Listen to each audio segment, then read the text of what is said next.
Siapa lawan England sebenarnya? Argentina ataupun referee? Argentina yang nampak sangat-sangat goyang dekat knockout round apabila lawan dengan tim yang on paper tak sepatutnya menjadi halangan untuk Argentina. Argentina ni korang kena ingat, walaupun Messi dah kena poket, dah kena jaga, tapi diorang ada individual player yang betul-betul berkebolehan untuk menjaringkan gol. So sekarang ni pertahanan pasukan England betul-betul akan diuji kali ni. Harry Kane yang agak tenggelam untuk World Cup kali ini terpaksa untuk mengharapkan kehadiran Jude Bellingham untuk mengemudi pasukan England.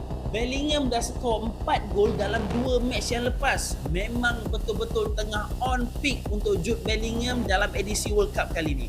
Game ni akan tertumpu kepada keputusan referee. Sekecil-kecil kesilapan daripada referee boleh mengubah perlawanan.